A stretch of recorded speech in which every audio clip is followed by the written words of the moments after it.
Hello, everyone, and welcome to our live coverage of Starlink Group 6 67 mission launching from the Space Coast, that is, from Space Launch Complex 40 at Cape Canaveral Space Force Station in Florida.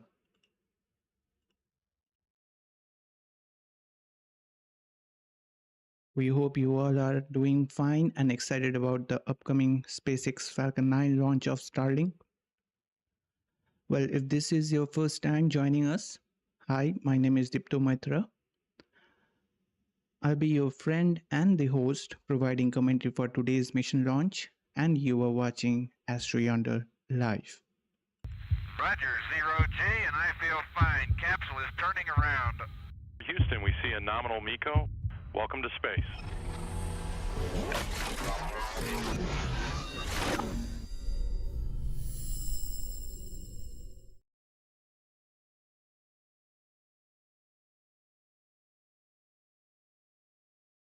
We are super excited bringing you the coverage of SpaceX's 486th overall launch and the 58th Falcon 9 launch of this year, as SpaceX is on its track to hit their 500th mission launch this year with only 15 more launches to go. So that's a huge milestone coming up for them. Also, let us know your predictions for the month when SpaceX will reach its 500th mission launch. We'll be glad to hear from you. Today's launch marks the 473rd Falcon 9's overall launch, and today's launch is the 40th one from the Space Coast, as SpaceX is on its way building their record-breaking launch cadence for this year.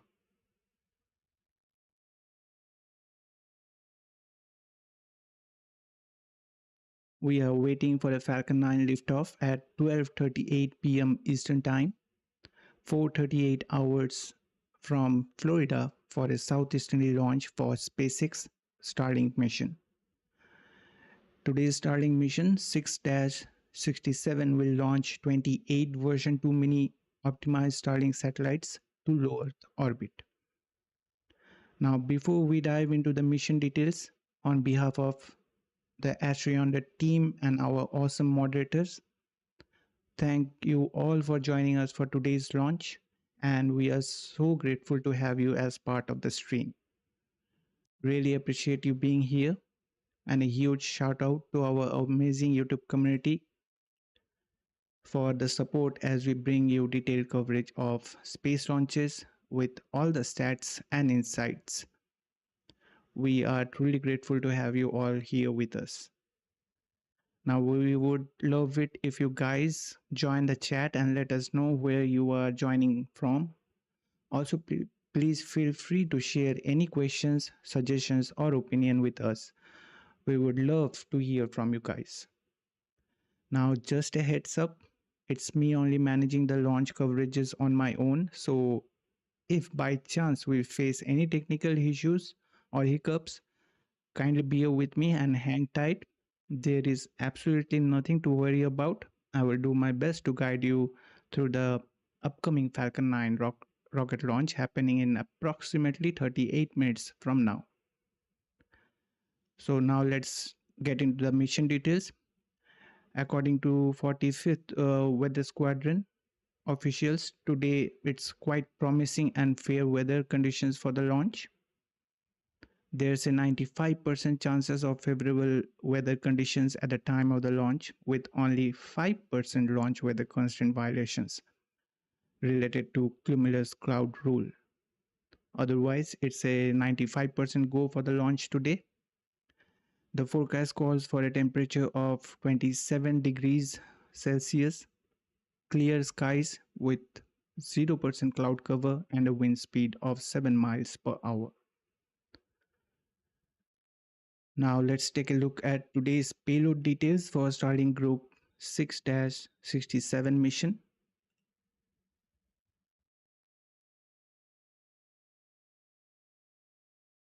Starlink satellites built in Redmond, Washington.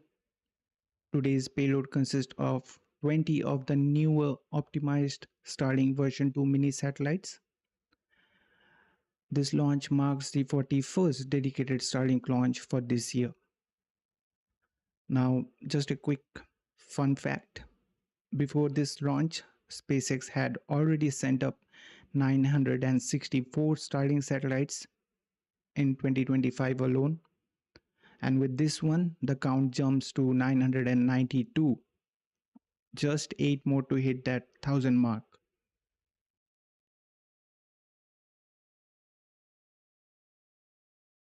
But if we include the 14 version 3 variants launched on those Starship flights, those Starlink simulators, we have already crossed it with a total of 1006 Starlink satellites launched this year. So really, it's an incredible pace. Now, just a reminder, today's payload does not consist of any direct-to-cell satellites. Each of these version 2 mini satellites comes with 5 advanced Ku-band phased array antennas, 3 dual-band parabolic antennas utilizing Ka and E-band, and a 100-foot wide solar array split into 2 aeroneutral wings for agile space maneuvers. They are also equipped with high-capacity batteries to power everything on board. Each Starlink satellite features 3 space laser transponders, also known as optical inter-satellite links, ISL in short, for communicating with space lasers moving data at speeds up to 200 Gbps. For maneuvering in space, these satellites uses Hall effect thrusters powered by argon, which was previously based on krypton, and the switch was basically due to the cost effectiveness of argon compared to krypton. Today's batch is going to be deployed initially in an orbit with an altitude of approximately 268 kilometers with an inclination of 43 degrees, but the operational orbit will be up at around 559 kilometers with the same inclination of 43 degrees. Each optimized version 2 mini weighs approximately 1,268 pounds, equivalent to 575 kilograms, which is about 22% lighter than the original version 2 mini design. Now, just to provide you a frame of reference, each unoptimized version 2 mini weighs around 1,763 pounds, which is equivalent to 800 kilograms. Starlink satellite uses custom-built star tracker to find their position, altitude, and orientation for optimal broadband throughput. And each one has 4 reaction wheels for precise attitude control, or you can say the orientation control, plus a hot spare setup for their reliability. And the aluminum flywheel is designed to safely burn at the end of their useful life upon re-entry. Additionally, they have an onboard autonomous collision avoidance system that uses the US Department of Defense debris tracking database for avoiding collisions with space junk, other spacecrafts, and other Starlink satellites, all autonomously. Now, to understand the importance of autonomous collision avoidance system, here is a quick context. According to a SpaceX report, Starlink satellite performs 275 collision avoidance maneuvers each day, and in that course of past 6 months, when this report got published, to be precise last year, Starlink satellites performed 50,000 collision avoidance maneuvers. So I hope these figures can make you sense the significance of an autonomous collision avoidance system. Now coming to the optimization part, and let's know that how SpaceX is leveling up with the number of satellites. So firstly, the basic and key optimization here is a 22% weight reduction bringing each satellite's launch mass to approximately 575 kilograms compared to the original version 2 Mini's 800 kilograms. So that makes a huge difference considering a batch of satellite.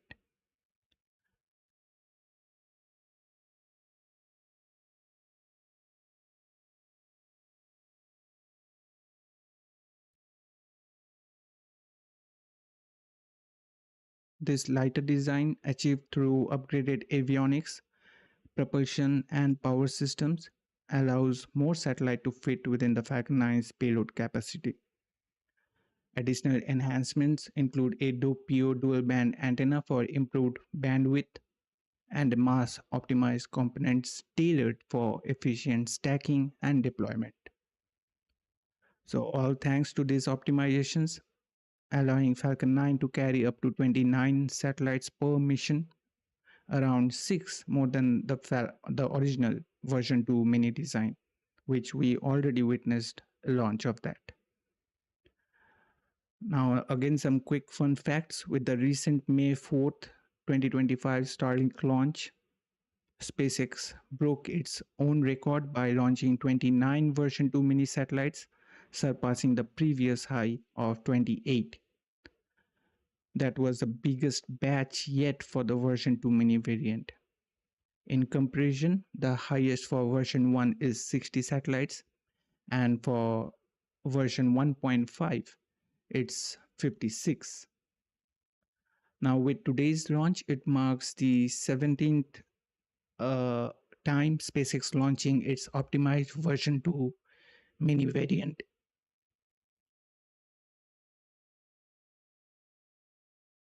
Please excuse me. So with today's launch, it marks the 17th time SpaceX launching its optimized version 2 mini variant, bringing the total to 467 number of satellites. And today it marks the 8th time they are launching a batch of 28 Starlink satellites. Now, you might be wondering that why we are seeing this optimized Starlink satellite so often, and why is the number of satellites per launch is going up. Well, it's a smart and timely move by SpaceX. They have been launching more of the version 2 mini satellites lately, and for good reason. And these upgraded satellites are a kind of a bridge designed to fill the gap until the larger version 3 versions can fly on Starship. They are lighter, way more efficient, and can carry nearly 4 times the capacity of earlier version 1 and version 1.5 models. So that means that more satellites up to 29 can hitch a ride on a single Falcon 9 launch, cutting down on costs and speeding up the deployment. Now, it's not just only about the expansion, it's also about maintaining and improving the current network.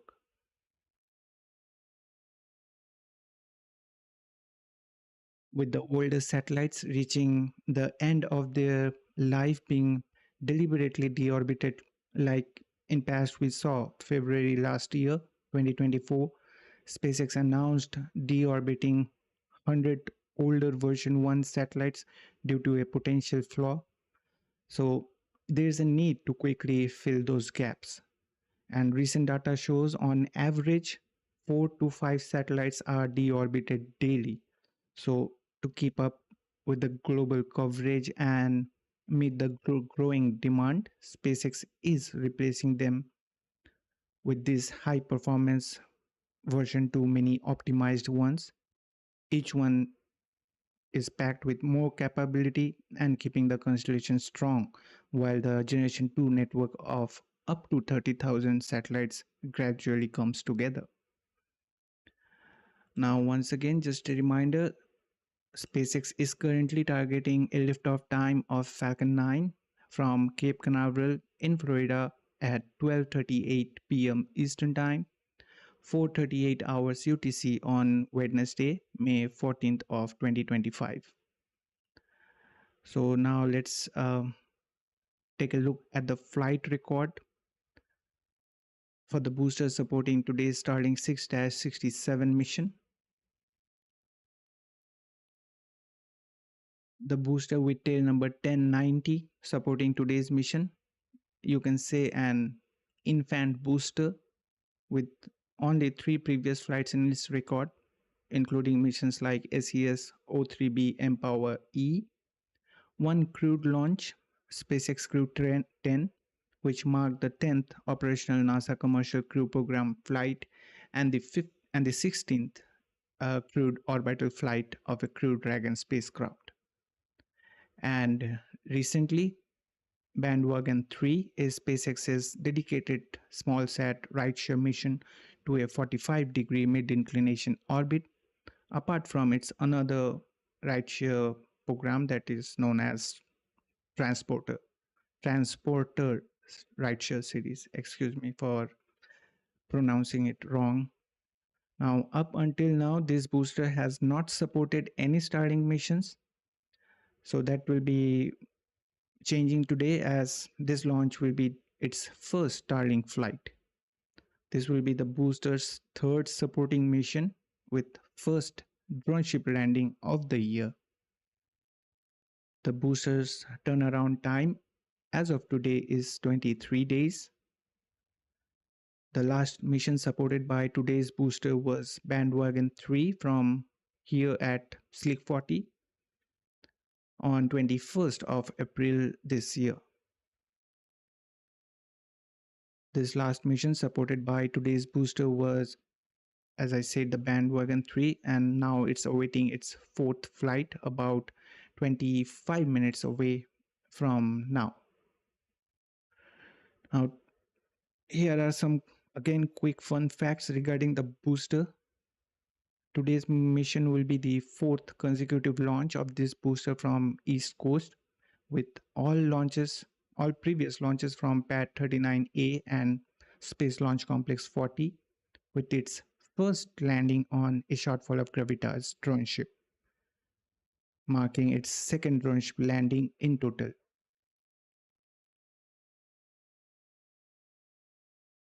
Previously, it made 2 land landings this year, both on landing zone 1, and also marked the first landing of the year on landing zone 2.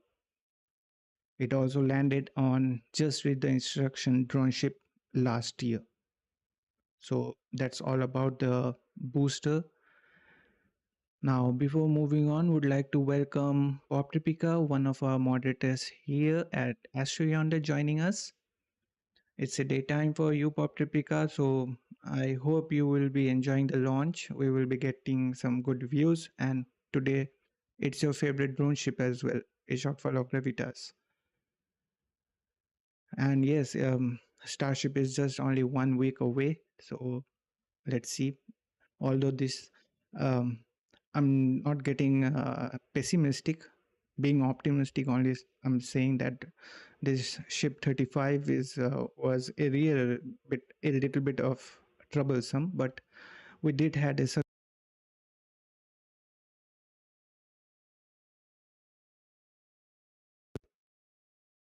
well, excuse me, my mic is getting some trouble. So what I was saying, that although we did got a successful all Raptor engine static fire as confirmed by SpaceX, and I guess we will be seeing the launch within a week. And I guess now they are targeting 21st as according to the NOTAMs. So hopefully we will be getting the launch as soon as possible, and this time, let's see, nothing, like being hopeful that nothing bad happens. So now let's have a look at the bar graph showing number of Falcon 9 launches each year. But before that, would like to refer Pop Tripika that you didn't mention anything about your stargazing night that day. What happened to that? You didn't saw any Starlink satellites? So about the bar graph on your screen right now, you can see that SpaceX completed its 57th Falcon 9 launch for this year, with Starlink 6-83 mission launch from Kennedy Space Center on May 13th, means yesterday, 2025, setting a record of 28 flights for a Falcon 9 booster. Now, with today's launch of Starlink 6-67 mission, the bar graph depicts 58 number of Falcon 9 launches for 2025. As of now, SpaceX is yet to reach even the half of the number of launches made last year. But SpaceX is now less than halfway to the number of launches made in year 2022 and 2023, and will be having only 3 less number of launches from 2022 and 38 less than the launches made in 2023 with today's mission. Last year, SpaceX pulled off 132 Falcon 9 launches, marking a year with the highest annual launches, with a total of 134 launches, including 2 Falcon Heavy flights. Now, SpaceX is again aiming for another record-breaking year with around 172 to 180 Falcon 9 launches just alone, apart from upcoming planned Falcon Heavy launches, if any, surpassing last year's highest annual launch count. So it's a pretty ambitious target, but hopefully it gets achieved. Now, if this stream fuels your love for space, give this stream a like. It's like a kind of fine-tuning the trajectory of our mission to build a community with amazing space enthusiasts like you. And don't forget to subscribe and turn on the notification so that you won't miss a single launch update. Here at AstroYonder, we believe together we will build the ultimate constellation of space enthusiasts.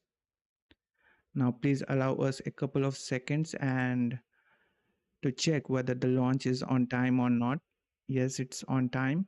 So that's a nice thing. Weather is not an issue today, so they will be launching on time if there is no other technical issues coming up in between.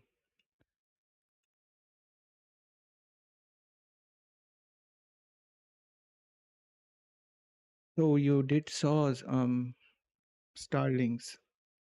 I'm really glad for that. A meteor as well. Really, you were lucky that they popped a Pika. But I'm not getting any time to get away from to have this kind of night outs. Hopefully later I will be getting some time. Now always getting busy in these launch coverages. Anyways, I'm glad, really happy that you got to have a good time during your night out with the stargazing and with starlings being noticed with a meteor as well. So I hope Jimmy will be joining us, and really I want to see those footages he captured for the launches. I'm not getting. I tried to find Jimmy on X, but there are so many of them with the same account name, so couldn't locate particularly. Now, coming back to the mission, skipping the pre-launch timeline again, since a typical launch Falcon 9 launch it is for Starlink, with absolute no deviations. However, there is one point I would like to mention, just for a quick knowledge, and which you might be knowing already, that the strong back reclining process at Cape Canaveral and Kennedy Space Center differs from that at Vandenberg. Here at Cape Canaveral and Kennedy Space Center, we recline the strong back about 1.5 degrees, whereas at Vandenberg, we recline the strong back about 13 degrees away from the Falcon 9. So that's all about the deviation in today's pre-launch timeline. So I guess we are 11 minutes away from the webcast to begin. So let's just quickly wrap up with our stats. Now, again, just a reminder, for today, SpaceX is currently targeting a liftoff time of Falcon 9 from Cape Canaveral in Florida at 12:38 p.m. Eastern Time, 4:38 hours UTC on Wednesday. Now let's go ahead and have a look at the trajectory for today's mission. Falcon 9 leaving the pad from Space Launch Complex 40 at Cape Canaveral with a batch of 28 version 2 mini Starlink satellites on board for a southeast trajectory heading into low Earth orbit. That is to the sixth shell of second generation Starlink mega constellation indicated by that green line on your screen. The red line indicates where Falcon 9 first stage will land after stage separation, just a little later leaving Florida's Space Coast. And today's mission is supported by A Shortfall of Gravitas droneship, one of the two here on the East Coast and one of the favorite for our moderator, Pop Replica. Now, this will be the 109th landing on A Shortfall of Gravitas droneship to date, and some recovery specifics to share with you guys. The planned booster recovery is 595 kilometers with estimated fairing recovery approximately 626 kilometers downrange. And the stage 2 debris reentry will be in the South Atlantic or Indian Ocean on its second orbit. Now here are some stats related to droneship as of today on your screen right now. As you guys have a look into the stats for the droneship, let me have a sip of water.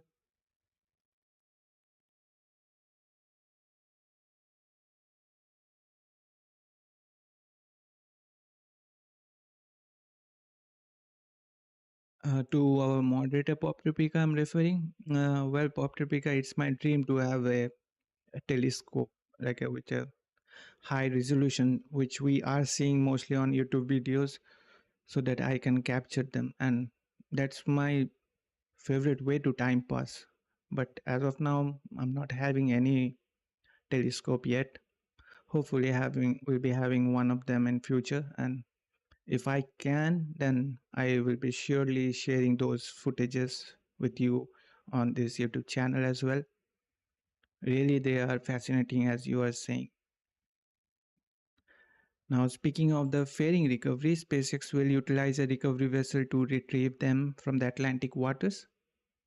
The two halves of the payload fairing will be recovered slightly farther, approximately 31 kilometers downrange, from where the first stage lands on A Shortfall of Gravitas droneship, after they will smoothly splash down with the guidance of parachutes.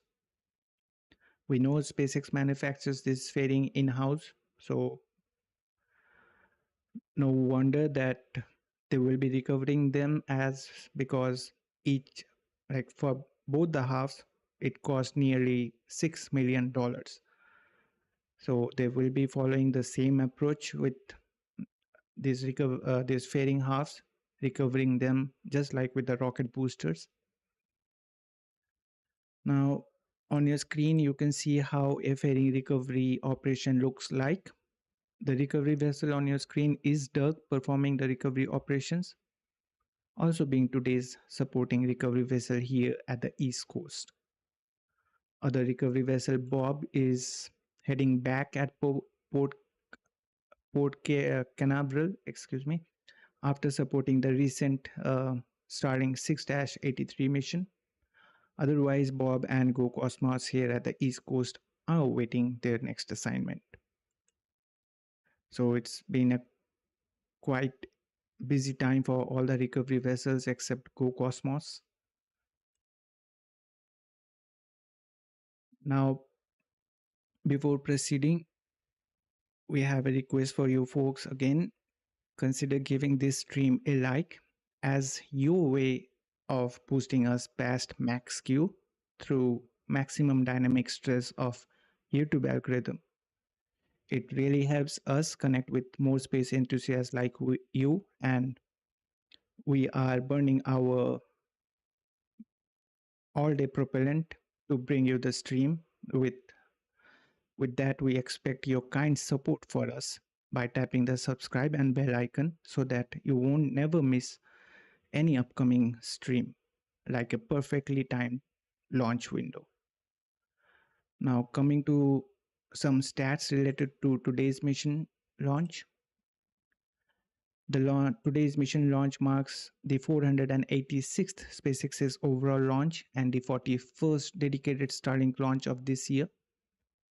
This is going to be the 473rd Falcon 9 launch to date. Fourth flight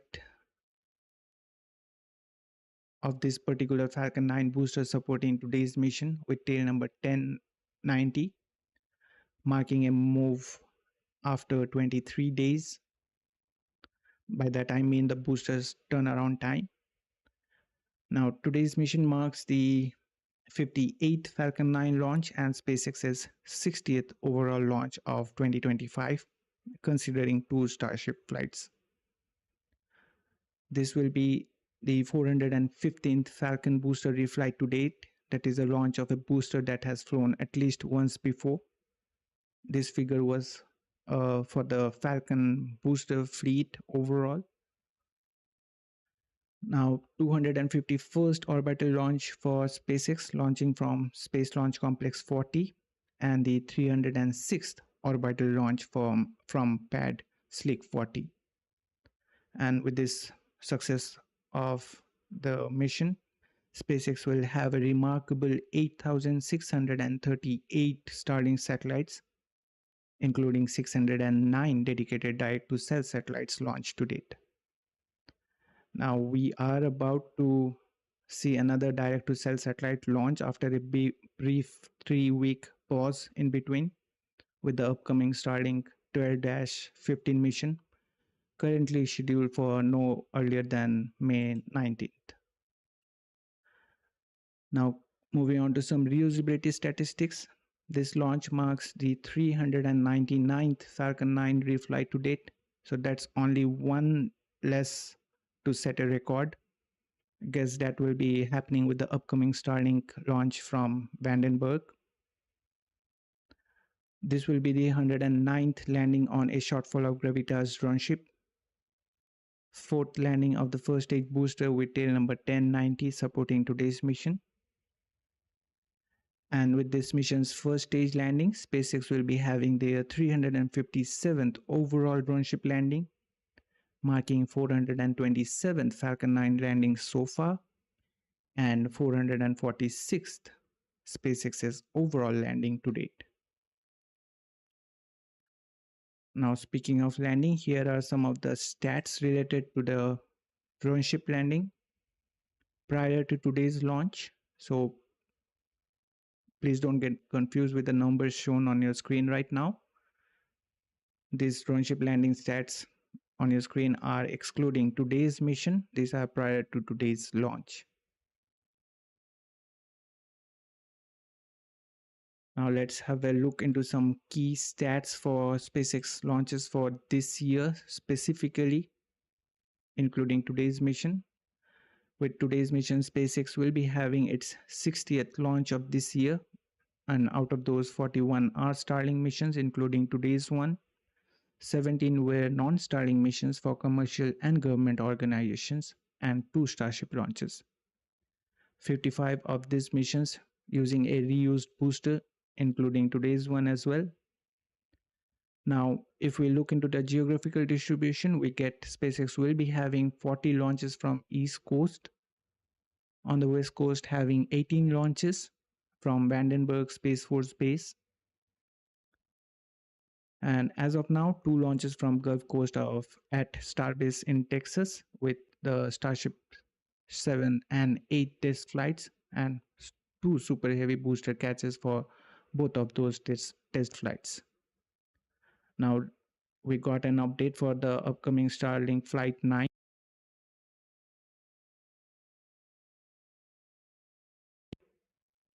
As Ship 35 went a successful static fire test. Now, hopefully, the NOTAMs suggest that the launch can be possible between May 21st to 30th with a 2-hour launch window opening at 23:30 hours UTC for each day, with current assumptions supporting 21st May for the launch of Starship's Flight 9. Now, coming back to stats again, for landing, they will be nailing it for the 56th time this year. And for ground landings, they pulled off 9 of them.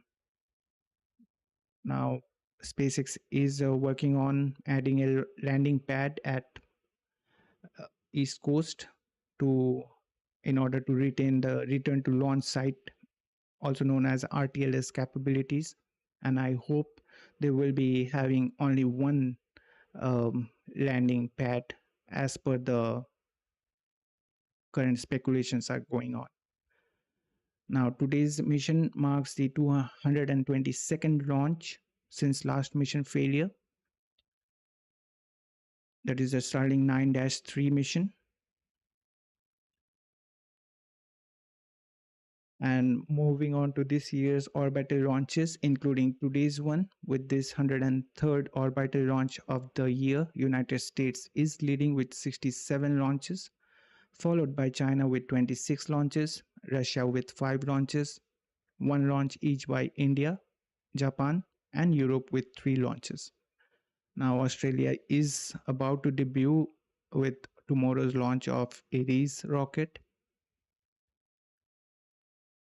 And currently on your screen is a pie chart showing 2025 orbital launches by rocket variations. Falcon 9 is gearing up for its 58th launch. Now, meanwhile, as you guys have a look at this pie chart, let me.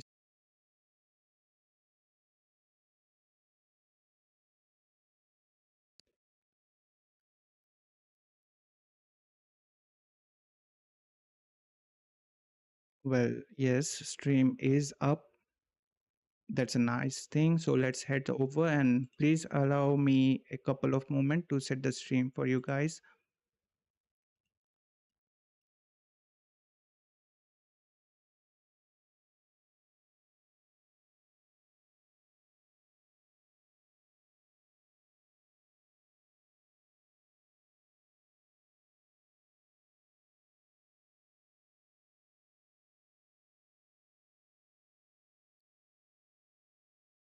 So SpaceX has some pre-launch tunes going on right now.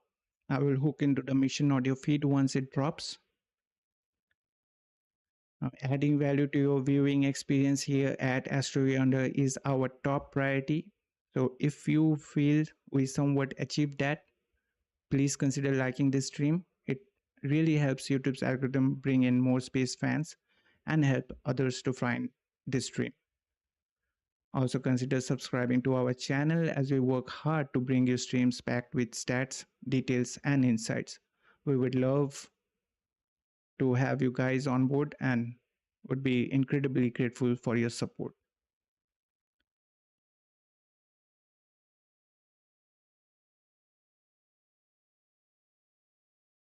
Now, I guess for the launch of Gilmore Space from Australia, they will be launching the Ares rocket for the first time. I guess there will be no webcast.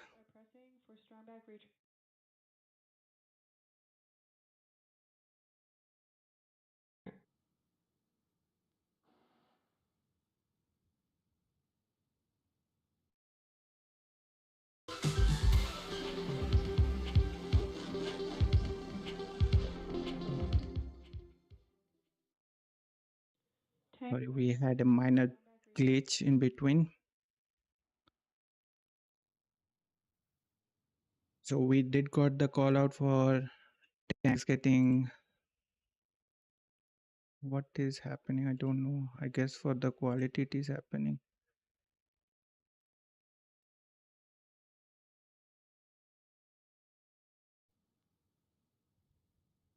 Well, it was for the quality. Maybe for my internet speed it's happening. Strong back retract has started. So we didn't miss anything. Right now we are retracting the strong back. Retract has started. So we are getting some clear views today. as it's a daytime launch, and we'll be getting some more cool views from space. Now, while we are watching this live view of Falcon 9, a couple of important steps were completed meanwhile. The spacecraft team switched to the internal power a few minutes ago, and fueling of the Falcon 9 first stage is finished, meaning all the RP-1 prop is now on board. We are still loading the liquid oxygen on both the first and second stages, and we'll be listening in a couple of minutes for the LOX load completion for both the stages. We are coming up on T minus 3 minutes and 30 seconds. We are currently chilling in the Merlin engines back from T minus 7 minutes, where we open up the pre-valves which allow the propellant down to the engines to get them prepared for the ignition just after the launch. And you can see, I guess we got some close-up views, the strong back getting retracted. And we would love it if you guys can join into the chat and let us know from where you are tuning in. Feel free to drop any questions, suggestions, or your thoughts, as we are eager to hear from you guys. Now we are waiting for the call out for stage 1 LOX load completion.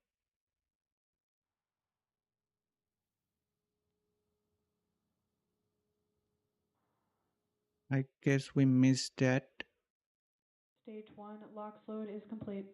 No, that gave the call out, but a little bit delayed. So we are now waiting for second stage that will finish up just inside T minus 2 minutes mark. Really getting some awesome views today. Strong back retract has started. What is happening?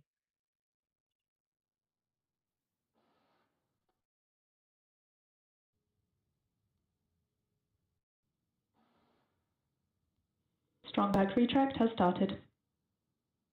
I don't know what is happening.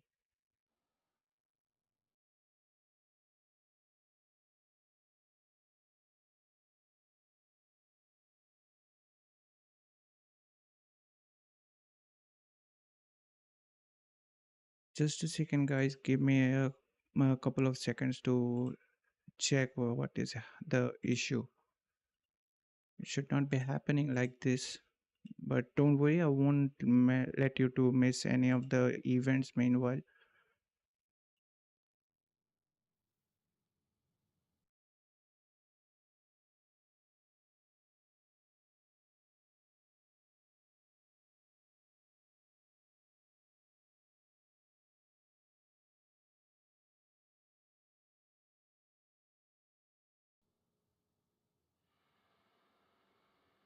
Never happened like this before. 15 seconds. T minus 10, 9, 8, 7, 6, 5, 4, 3, 2, 1. Ignitions, engines full power, and liftoff. Go Falcon, go Starlink.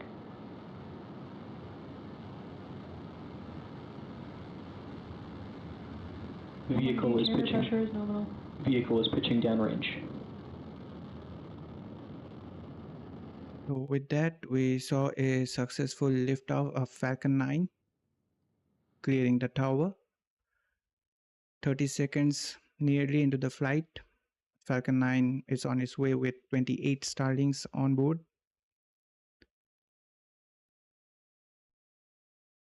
We had a minor glitch during the stream, so my apologies for that.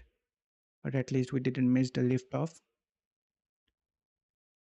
We are currently throttling down the 9 Merlin engines, preparing for the period of maximum dynamic stress coming up. We did receive some good call out, healthy call out, power and telemetry is nominal. Falcon 9 is supersonic. So right now we have exceeded Mach 1 on the Falcon 9. Falcon 9 is faster than the speed of sound as we have gone supersonic. Max Q. max Q callout. We are through the period of maximum stress on the vehicle. We have throttled the Merlin engines back up to full power. Next, expecting the callout for MVAC engine chill. MVAC chill has started. So there we go. We are now starting to chill down the MVAC engine on the second stage in preparation for ignition right after stage separation. Now up next, we will see three events in rapid succession. First, main engine cutoff, also referred as MECO, on the first stage, followed by stage separation, and then the first ignition during today's flight of the second engine's MVAC engine, also known as SES-1, that will boost the payload into low Earth orbit. So let's sit back with these amazing views and let's have an ear out for those call out.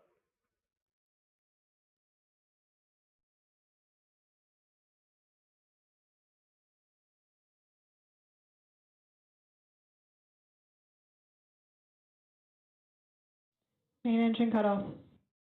Stage separation confirmed.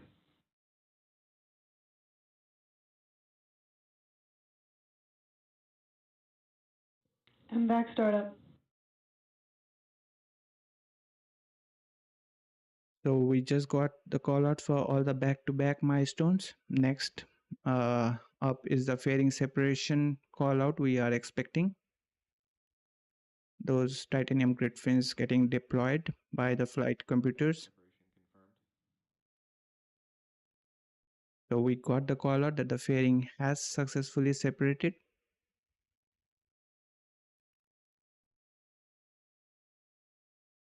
So right now we are getting some amazing views as it's a daytime launch from both the stages. Now first stage is now under the force of gravity and steering with the Following nominal trajectories. help of grid fins. It will continue to rise towards the apogee. I guess it's as of now 109 kilometers, 110. It's still increasing. Let's see which one is the highest. So it will rise towards the apogee before descending back towards the landing on droneship, A Shortfall of Gravitas, stationed in the Atlantic Ocean. Second stage, meanwhile, with its full capacity, in the middle of its 6-minute burn, is on its way into the parking orbit with 28 Starlink payload on board. I guess the apogee for the first stage, it's 115 kilometers for today.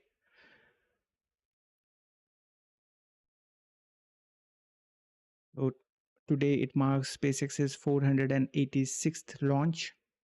So drop your prediction in the chat or comment section about what month do you think SpaceX will hit its 500th launch.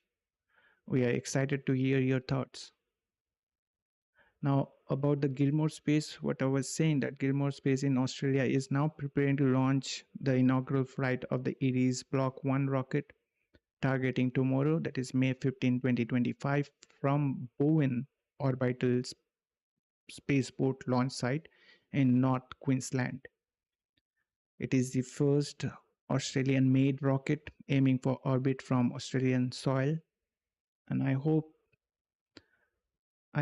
that, being optimistic, that they will be streaming the event, but as of now there is no hint for that, getting similar like initial launch attempt of Spectrum rocket. Now currently we are preparing for the first stage to make its return to the droneship landing site with A Shortfall of Gravitas droneship stationed in the Atlantic Ocean. Until now, the launch has been excellent and smooth. Second stage is operating at max capacity. We are getting some amazing, cool views from space out there from both the stages. First stage has completed its task and now heading back for its landing. Stage 1 entry burn startup. So there's a confirmation. We just lit 3 of the 9 Merlin 1D engines on the first stage, Now we are rapidly slowing down the vehicle, as you can see on the bottom left side of your screen from the telemetry. And this burn should last around 24 seconds. Stage 1 entry burn shutdown. There we go. There's a confirmation of shutdown of the entry burn on the first stage. And meanwhile, we did got the call out. Are following nominal trajectories. Call out for stage 1 FTS being saved. It means the re-entry burn for stage 1 is accomplished, and right now we did got some good call out and healthy call outs for both the vehicles, as well as the call out for stage 2 FTS being saved. That means the orbital insertion burn for the second stage is complete. Now we are expecting for the call out for the stage 1 being transonic.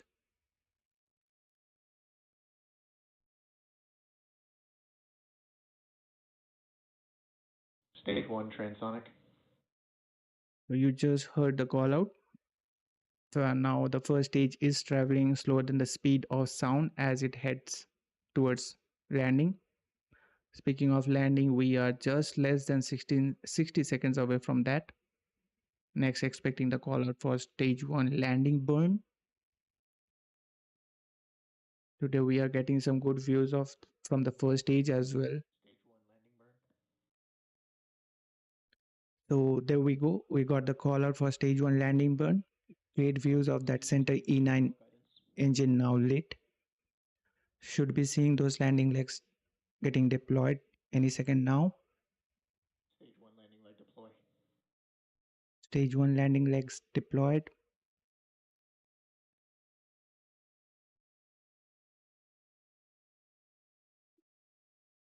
Stage 1 landing confirmed. And there's the confirmation for a successful 427th landing of an orbital class Falcon 9 rocket. Coming up next, we will have second engine cutoff, that is SECO 1, completing its about 6 minutes of burn.